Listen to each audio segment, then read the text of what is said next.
connaître sa grandeur. Ah, qu'est-ce que l'homme sinon un souffle qui part et qui ne revient plus. On dit voici l'herbe était et elle n'est plus. Esprit de Dieu. Ah, nous voulons reconnaître ta majesté, ta suprématie, ton autorité, ta toute puissance. Tu es élevé au-dessus, du dessus, du dessus, du dessus, du dessus. Ta majesté s'élève au-dessus des cieux. Un grand roi comme toi a accepté de faire de nous ses enfants. Quel privilège, quel honneur. Nous faisons ainsi les co-héritiers de Christ. Christ a payé un prix à la croix. Il est monté à la croix, il a été insulté, sa nudité a été exposée, il a été tué. Toi et moi, qu'est-ce que nous avons fait? Rien. Nous avons vraiment par grâce reçu le salut. Est-ce que nous pouvons pas acclamer notre Seigneur?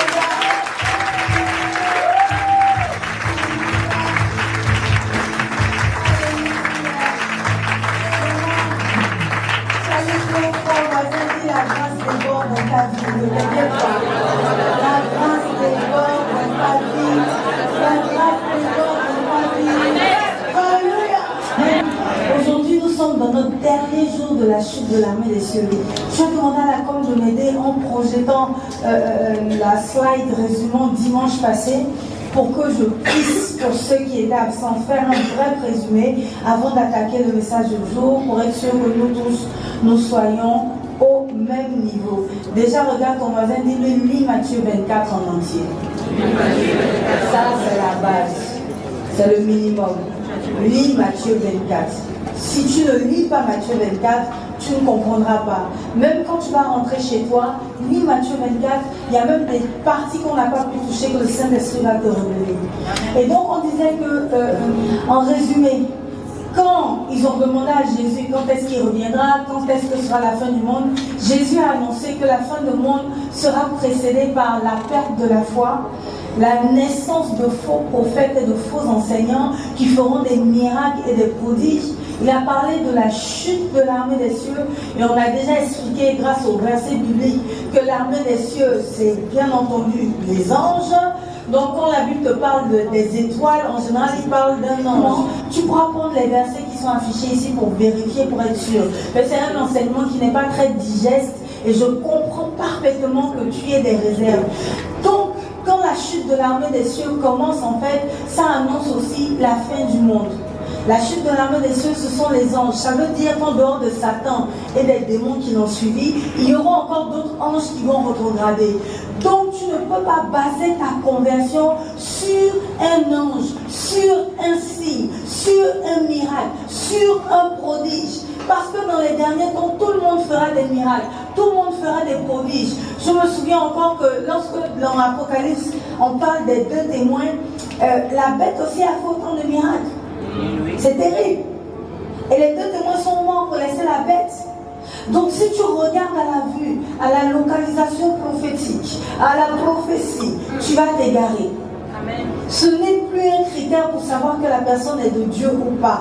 Tu ne peux plus te fier à ça parce que nous sommes dans les derniers temps. À l'époque, quand Jésus est venu, avant qu'il ne parte au ciel et qu'il ne revienne, c'était le premier qui faisait autant de miracles et de prodiges. Les prophètes en faisaient de temps à autre, avec des cas précis. Maintenant, donc dans la chute de l'armée des cieux, dans les derniers temps justement, le vrai va paraître faux, le faux va paraître vrai. Il y aurait une confusion. C'est pour ça que Jésus dit quoi? On dit pendant qu'il a semé le bon grain, l'ennemi est venu la nuit semer l'ivraie. L'ivraie, c'est quelque chose qui ressemble à du blé, mais en réalité, ça ne produit pas. Donc quand tu regardes, tu vois des épis de blé, il y a un qui produit, il y a d'autres qui ne produisent pas. C'est l'ennemi qui vient semer dans la nuit en cachette. Et lorsque les ouvriers ont demandé à Jésus-Christ, encore au maître, alors on enlève l'ivraie, il a dit non, laissez-les croître ensemble, de peur qu'en enlevant l'ivraie, vous enlevez le bon grain. Donc dans les derniers temps, on sera tous mélangés. Amen. C'est pour cela qu'à l'église, vous allez vous retrouver avec des gens, ne prenez pas ça mal, hein, qui sont zélés, qui attrapent le micro, qui ouvrent la porte, qui ferment la porte, mais il y a l'ivraie en eux.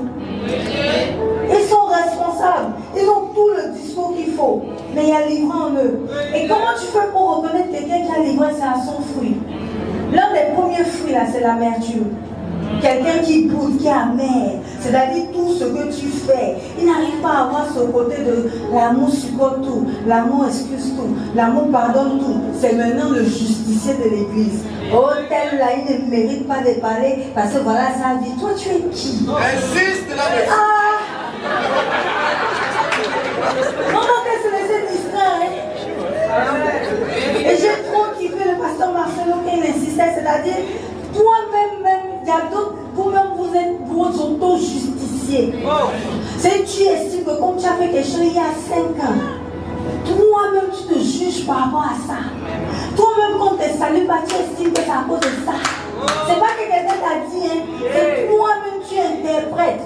Toi-même, tu parles que toi, tu es fâché comme moi parce qu'il y a ça, non? Donc, tu informes même l'autre personne, ah bon, il y a ça. Parce que tu es. Jésus va utiliser les gens qui vont vous scandaliser. Il va utiliser des gens qui vont vous scandaliser. De plus en plus, c'est-à-dire Paul c'était un scandale. Mais oh combien il était utilisé. Et comme il était extrêmement intellectuel, regardez comment il est écrit. C'est grâce à lui qu'on a un Nouveau Testament complet. Sinon on aurait eu que les évangiles et puis juste une exhortation, une lettre de Pierre par-ci et par-là. Et j'en reste même convaincu. Et ça c'est ma conviction, que c'est quand Paul a commencé à écrire que ça donnait des idées aux autres. Parce que Pierre, on suppose qu'il ne savait pas écrire. Et qu'il prenait un assistant pour écrire, on suppose. Je n'ai pas fait des recherches dessus, ce n'était pas l'objet du message. Anyway, tu reconnais un arbre à son fruit, l'amertume, l'aigreur, l'hypocrisie. C'est-à-dire la personne n'arrive pas à passer aux choses, n'arrive pas à pardonner. Il y a un souci, hein. Si tu n'arrives pas à pardonner, c'est que tu n'es pas de Dieu, je t'assure. Parce que comment tu peux servir un Dieu qui te pardonne l'impardonnable et toi tu n'arrives pas à pardonner? Dans la Bible, en fait, il y a eu un verset là, il y a eu une parabole que Jésus-Christ donnait, dans laquelle il dit qu'il y avait un ouvrier qui devait à son maître. Je vais paraphraser. L'ouvrier devait 10 millions à son maître. Le maître à la dernière minute lui a fait grâce. Et lui, il trouve quelqu'un qui lui doit 100 000. Il a mis le gars qui doit 100 000 en prison. Qu'est-ce qui s'est passé? Celui-là, on l'a mis en prison aussi. On t'avait pardonné et tu ne pardonnes pas à l'autre. Tu ne sais même pas si on réalise ce qu'on fait dans la maison de Dieu. On garde la rancune, on garde l'aigreur, on garde la colère et on vient, Jésus pardonne mes péchés. Tu sais ce qui se passe. Le péché pardonné, là on le ramène devant toi. C'est ça le problème. Tu ne peux pas évoluer dans la maison du Seigneur sans le pardon. Ça, c'est le b.a.-ba. Toi, on t'a pardonné, toi, tu ne pardonnes pas. Ok, on ne te pardonne plus aussi. C'est ça le problème. Tu ne peux pas être dans la maison du Seigneur et tu ne pardonnes pas. Tu justifies. Tu justifies ta colère. Tu justifies ta rancune. Tu justifies ton attitude. Non. Le pardon, c'est la base. C'est la base de tout. Parce que lorsque tu pardonnes, déjà c'est l'humilité. Mais c'est accepter de dire que bon, même si la personne m'a fait mal. Je me souviens récemment, quelqu'un m'avait froissé. Mais de ouf, on m'a parlé comme un petit chien, pour rien. Et j'étais en mode, mais je réponds, mais. Après j'entends le Saint-Esprit dire, donc toi tu es quelqu'un jusqu'à on ne peut plus mal te parler. J'ai dit, pardon Seigneur, j'ai laissé mon cœur tout laisser. Je suis qui? Je suis personne. Jésus même m'a pardonné l'impardonnable. C'est moi maintenant je vais venir me fâcher pour toi. Jésus même on l'a humilié à la croix. Tu imagines un gars qui est vierge, on le met nu devant les gens. La nudité, moi la nudité des parents c'est une malédiction dans la Bible. Tout le monde a vu sa nudité. On a craché sur lui, on l'a accusé injustement. Toi tu ne supportes pas quelques injustices, pourquoi? Oh, tu veux te rendre justice. Il faut qu'on sache, plus j'évolue dans la vie chrétienne, plus je me rends compte que Dieu n'est pas dans la rébellion. Dans les derniers temps, accrochez-vous davantage à la lecture de la Bible. Ce qu'on te dit, c'est dans la Bible ou ce n'est pas dans la Bible. La Bible dit quoi par rapport à cela? Vous les reconnaîtrez. Je suivais encore la radio, j'étais choquée. C'est un prophète. Enfin, j'ai mis 2 ou 3 radios. Je suis tombée sur 2 prophètes. J'étais même choquée. D'abord, vous appelez par téléphone cellulaire. Vous savez qui connaît Truecaller? Truecaller, c'est une application qui fait que même si tu n'as pas le contact de la personne, que quelqu'un dans ton rayon a le contact, le nom sort. Donc quand tu appelles par cellulaire, il y a possibilité par des applications de voir le nom du propriétaire. Je dis ça, je dis rien. La première personne appelle, il donne son nom. Je dis, mais il y a trop de connard, mon gars. Et puis elle dit, elle dit non. C'était quoi? C'était le puits ou bien la casserole? C'était quoi la mamie? Tu es dans le puits. Non, tu es dans la casserole. La casserole de ta famille. Ta mère souffre. Vous souffrez. Et en fait, il dit en tout cas, il dit oui. Il approfondit ce qu'il dit. Pas besoin de prier pour savoir ça. Excusez-moi, ne le prenez pas mal.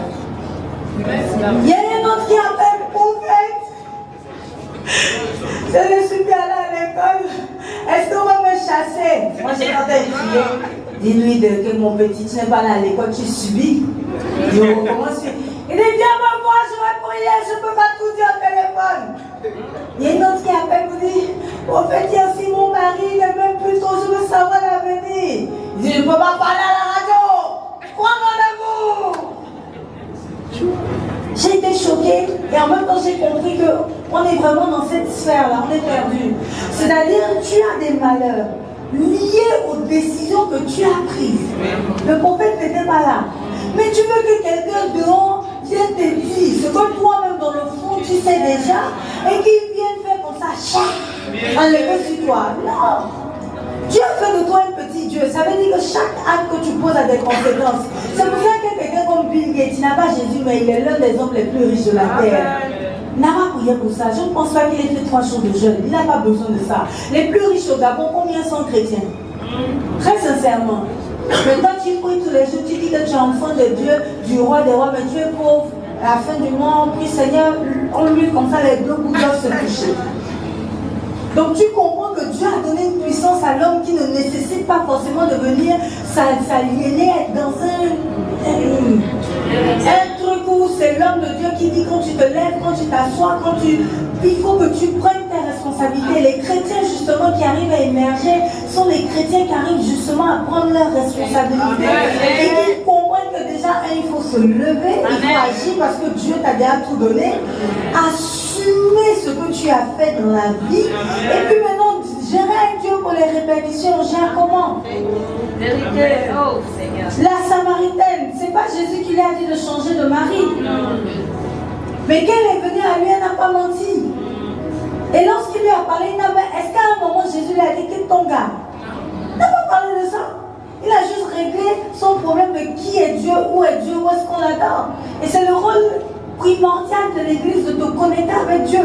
Parce que le but pour moi n'est pas de faire de toi et manger. C'est-à-dire, le matin a dit quoi le matin? On regarde son Facebook. Il n'y a pas de page Facebook officielle où je suis femme de Dieu. Non. Jacob en train de me forcer. On verra qui aura raison de qui dans 10 ans. Parce que tu es là. Le pasteur a dit quoi le matin? Non. Notre rôle est de te connecter à Dieu pour que tu entendes directement Dieu et que tu agisses selon ce qu'il a prévu pour toi. Toute religion qui va t'éloigner de Dieu, c'est-à-dire en mettant un intermédiaire humain entre Dieu et toi, il y a un problème parce que le seul intermédiaire c'est Jésus-Christ. Ce sont les paroles que je te donne pour que tu puisses apprendre à discerner le vrai du faux parce qu'actuellement on est mélangé, les vrais et le bon grain poussent ensemble. Tu ne peux pas suivre une personne qui veut absolument que tout dépende d'elle. Elle n'est pas Dieu, elle n'est pas Christ. Notre rôle est de t'aider à te connecter avec Dieu et à avoir la victoire. Parce qu'en réalité, quand tu nais déjà avec tes talents. Ce n'est pas l'homme de Dieu qui te donne un talent. Ton intelligence, on n'était pas. Quand tes parents t'ont éduqué, on n'était pas là. Amen.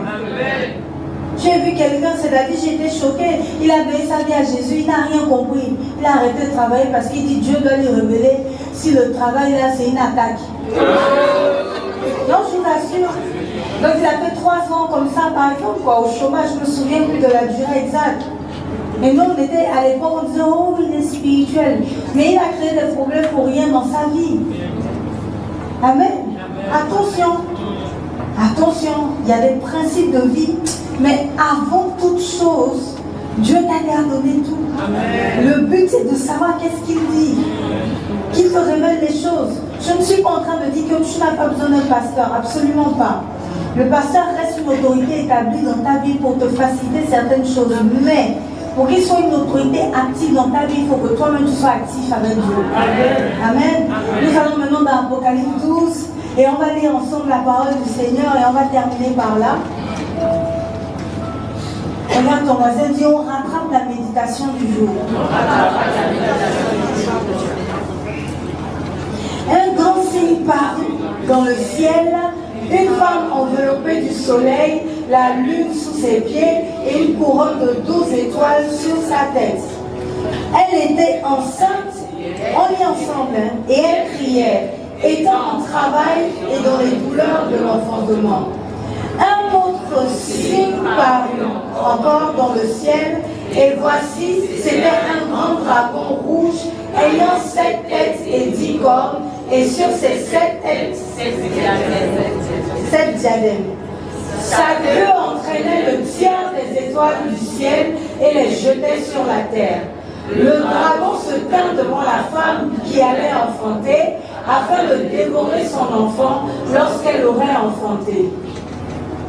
Elle enfanta un fils qui doit paître toutes les nations avec une verge de fer, et son enfant fut enlevé vers Dieu et vers son trône. Et la femme s'enfuit dans le désert où elle avait un lieu préparé par Dieu, afin qu'elle fût nourrie pendant 1260 jours. Et il y eut guerre dans le ciel. Michel et ses anges combattirent contre le dragon, et le dragon et ses anges combattirent. Mais ils ne furent pas les plus forts, et leur place ne fut plus trouvée où? Dans le ciel. Donc on est d'accord que le dragon était où? Dans le ciel. Regarde, on a dit le dragon était dans le ciel. Parce qu'on dit leur place ne fut plus trouvée dans le ciel, c'est dit que sa place était où? Dans le ciel. Dimanche passé, j'avais un peu choqué, mais j'avais dit que le diable est au ciel, souvent. Il fait le tour de la terre et puis il va faire le point. Que tu peux te baser aussi sur Job, parce que la Bible dit quoi?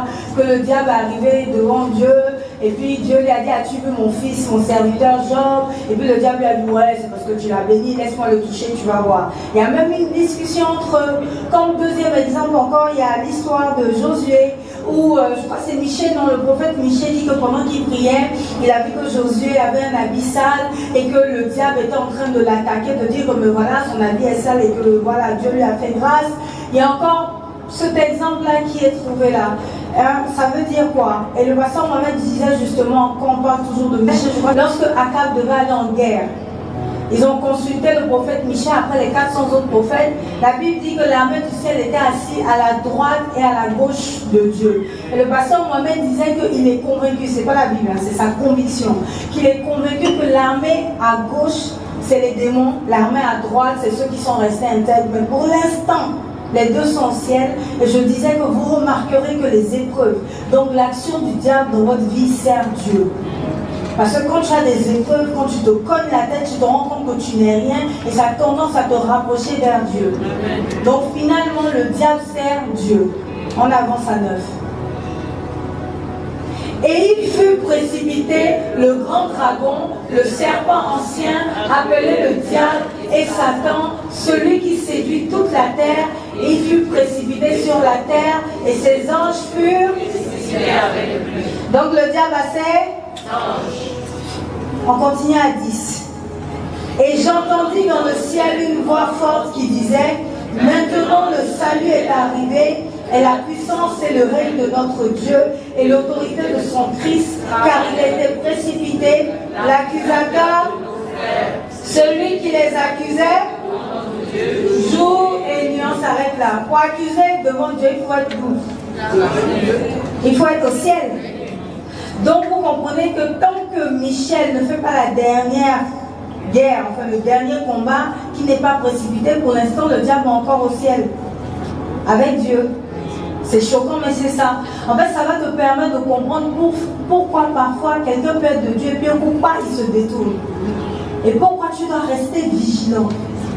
Pourquoi tu ne peux pas laisser le mensonge en toi? Parce que c'est une porte d'ouverture qui permet aux deux de régner en toi. Il y a des gens, il y a des jours où tu les vois, tu sens que c'est l'Esprit de Dieu. Et des moments où tu regardes, ah, le même là. On dirait Satan, comme Pierre. Avant que Pierre ne reçoive le Saint-Esprit, tantôt il donne la révélation que tu es le Christ, le Fils du Dieu vivant. La seconde qui suit, on lui dit arrière de moi Satan. Lorsque tu n'es pas stable, dans toi il peut avoir la vie, en toi il peut avoir la mort. Et j'aimerais insister sur le mot accusateur. El diablos. Diable vient du mot, ça veut dire c'est la forme du diable qui prend le visage de l'accusateur. Attention, dans les derniers temps, le Kombosa va prendre une autre allure. Regardez un peu avec les réseaux sociaux. Avant, quand il y avait une rumeur, c'était en nous. Mais maintenant, on met sur les réseaux sociaux et du jour au lendemain, ça peut prendre une ampleur et personne ne s'assoit pour vérifier l'information.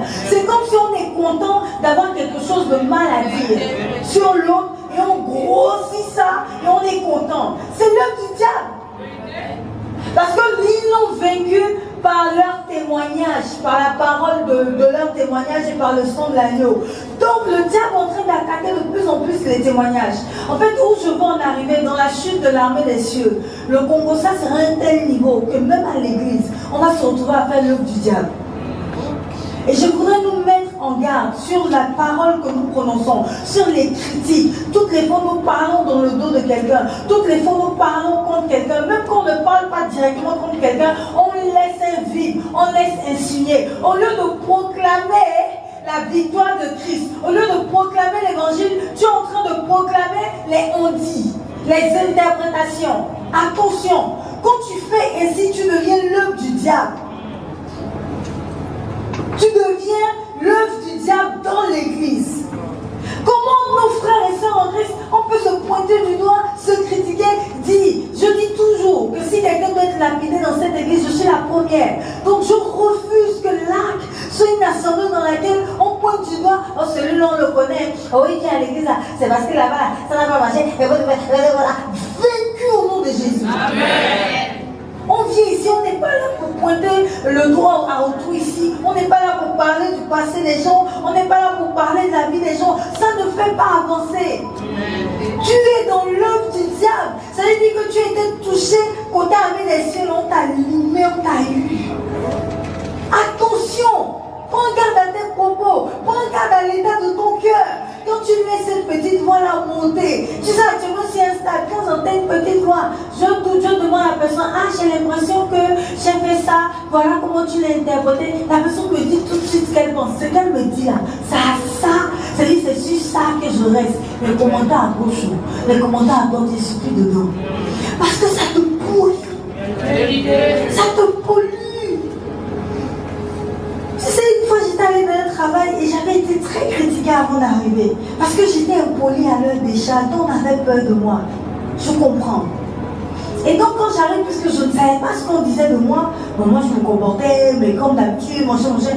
Au bout de 2 mois, mon équipe est venue me voir que, on avait peur de toi, voilà ce qui avait été dit sur toi, mais ton attitude là nous a montré que les gens ont menti. Honnêtement, si on était venu me dire qu'on dit que tu es mauvaise, je vous assure que j'allais dire ah bon, ok, je vais leur montrer maintenant que je suis mauvaise. La parole m'aurait déformée. Mais comme je n'étais pas au courant, je continuais à me comporter comme si de rien n'était. Finalement, le rien a pris vie. Vous comprenez? Arrêtez d'être les justiciers qui mettaient en garde les gens.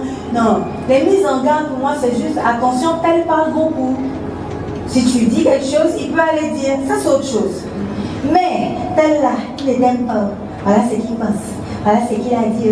Voilà. Dans l'esprit, en fait, tu es en train de créer un problème entre 2 personnes. Attention, tu ne fais pas l'œuvre de Dieu. Je ne sais pas si vous me comprenez. C'est pas utile. Parfois, il y a des gens ici, votre patron a confiance en vous.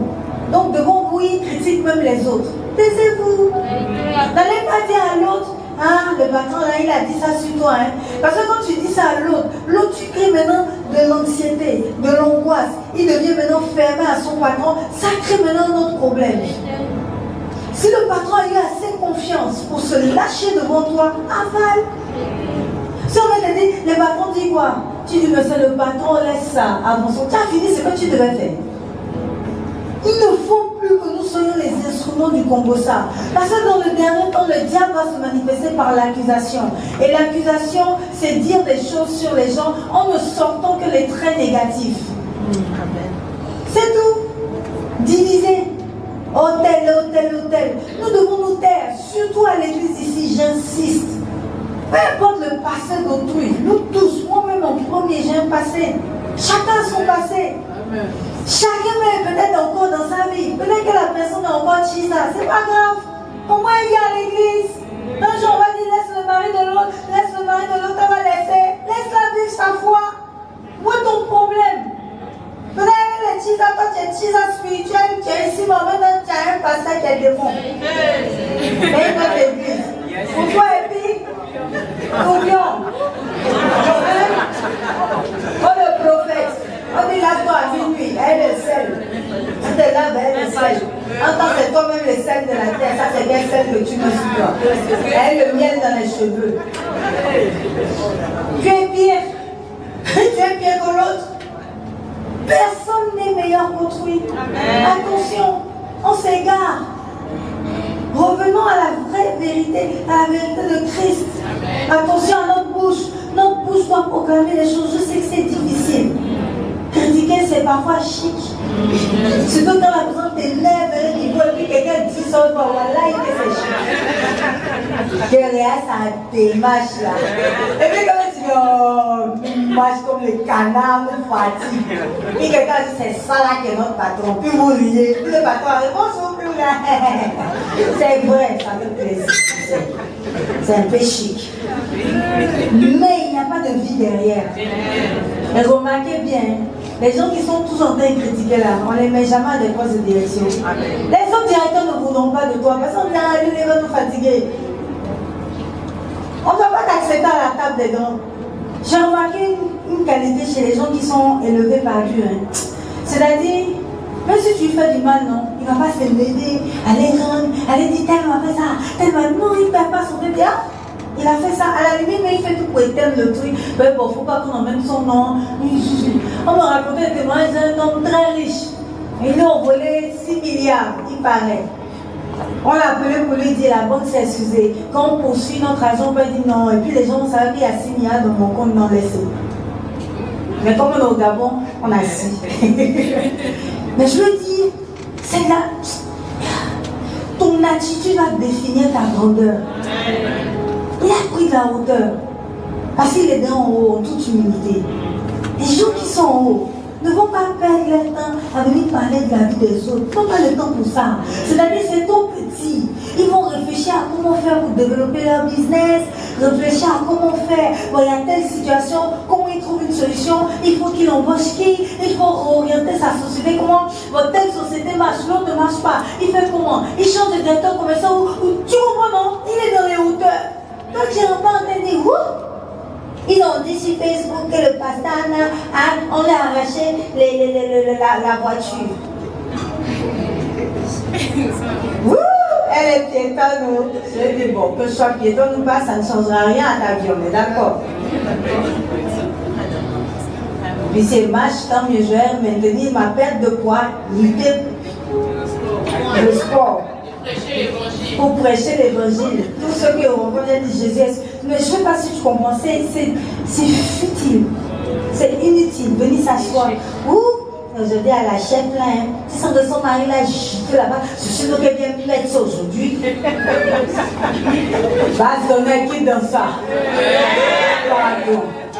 Après maintenant, vous venez à l'église, la personne quitte l'église à cause de toi. Non, ne soyez pas dedans. Soyez de ceux qui prient pour les chefs. Soyez de ceux qui prient pour les autorités. Soyez de ceux qui voient toujours le bien même là où il y a le mal.